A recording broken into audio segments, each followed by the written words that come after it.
తదుపరి కార్యక్రమంలో భాగంగా సభను ఉద్దేశించి ట్రస్ట్ సభ్యుల పలుకులను వినిపించాల్సిందిగా కోరుచున్నాము. అందులో భాగంగా మొదటగా బ్రహ్మశ్రీ ఊట్కూరు విభావసు పురోహిత అగ్నిహోత్రి గారు, శక్తిపీఠం ట్రస్ట్ సభ్యులు.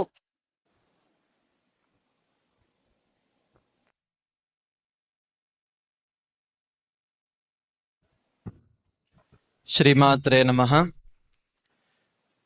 ओम या देवी सर्वभूतेषु शक्तिरूपेण संस्थिता नमस्तस्यै नमस्तस्यै नमस्तस्यै नमो नमः।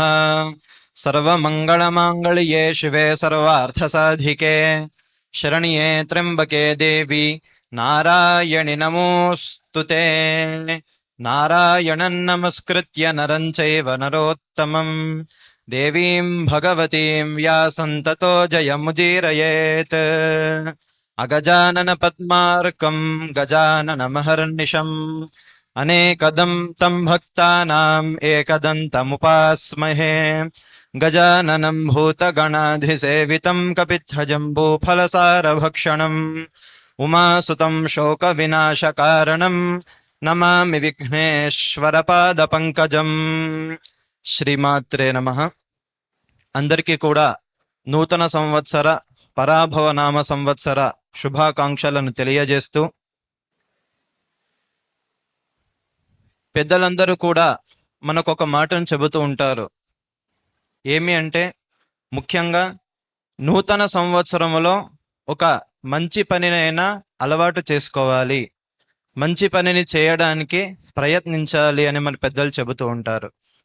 మరి ఈ యొక్క పరాభవ నామ సంవత్సరములో మంచి పని అంటే ఏం చేయాలి స్వామి?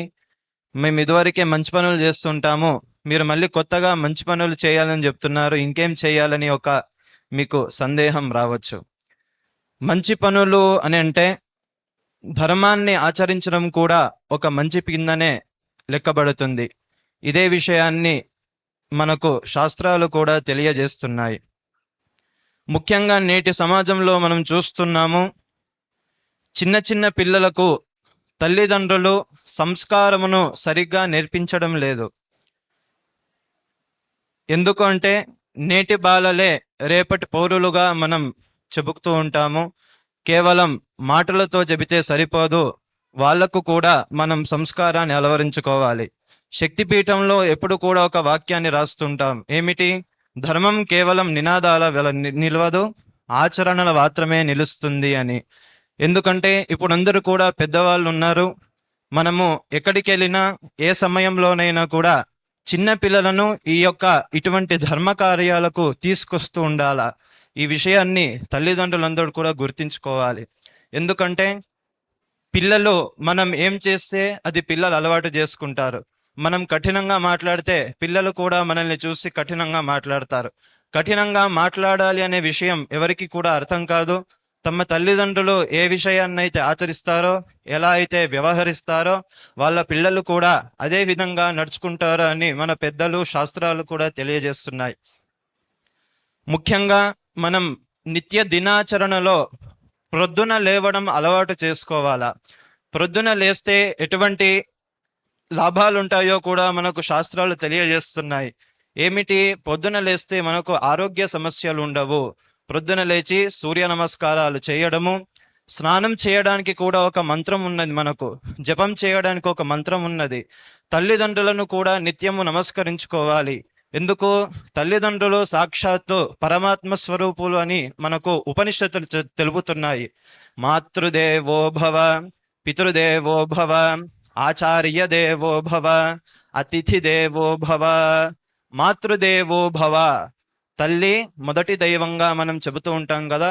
నిత్యము లేచి తల్లి తండ్రుల పాదాలను నమస్కారం చేసుకోవాలి. భూ ప్రదక్షిణ షట్కేన కాశీయాత్ర యుతేన చ సేతు స్నాన శతైర్యశ్చ తత్ఫలం మాతృవందనే. భూ ప్రదక్షిణ షట్కేన, ఈ భూ ప్రపంచం ఉంది కదా, ఈ భూ ప్రపంచం చుట్టూ, భూమి చుట్టూ 6 ప్రదక్షిణలు చేసినంత ఫలితము తల్లికి కేవలం నమస్కారం చేయడం వల్లనే వస్తుందని శాస్త్రం చెబుతుంది. కాశీయాత్ర యుతేనచ, కాశీ ఎంతటి పుణ్యక్షేత్రమో మనందరికీ కూడా తెలుసు. యుతేనచ అంటే 10,000 సార్లు ఎక్కువగా కాశీ యాత్ర చేసినంత ఫలితం మనకు వస్తుందని శాస్త్రం చెప్తుంది. సేతు స్నాన శతైర్యశ్చ, రామసేతు ఉంది కదా, 100 సార్లు సేతు స్నానం చేసినంత ఫలితం వస్తుందని శాస్త్రం చెప్తుంది. తత్ఫలం మాతృవందనే. చూడండి, కేవలం తల్లికి నమస్కరించడం వల్ల 6 సార్లు భూప్రదక్షిణ చేసిన ఫలితము, తర్వాత కాశీ యాత్ర చేసిన ఫలితము, 100 సార్లు సేతు స్నానము, రామసేతులో స్నానం చేసినంత ఫలితము కేవలం తల్లికి నమస్కరించడం ద్వారానే మనకు కలుగుతున్నాయి, శాస్త్రాలు చెబుతున్నాయి. మనం ఈ విషయాన్ని ఎంతమందిని ఆచరిస్తున్నాము, ఈ యొక్క విషయాన్ని తెలుసుకోవాలా. సరే, ఇదివరకైనది కూడా గతం గతః అని చెబుతుంటారు, వదిలిపెట్టి ఈ సంవత్సరంలో మనం కొత్తగా ఒక విషయాన్ని అలవర్చుకోవాలి అందరం కూడా. ఏమిటి? తల్లికి నమస్కారం చేయాలా, తండ్రికి నమస్కారం చేయాలి, పెద్దవాళ్ళను గౌరవించాలా. ముందు మనమందరము కూడా దీన్ని ఆచరిస్తేనే మనల్ని చూసి మన పిల్లలు ఆచరించే అవకాశం ఉంటుంది. కాబట్టి ఈ సంవత్సరంగా ఇటువంటి మంచి విషయాలను మనం నిత్యం ఆచరిస్తూ ఉండాలని, ఆ యొక్క శక్తిని, యోగ్యతను, ధైర్యాన్ని అమ్మవారు, మహాలక్ష్మి అమ్మవారు మనకందరికి కూడా కలగజేయాలని అమ్మవారి పాదాలకు నమస్కరిస్తూ శ్రీమాత్రే నమః.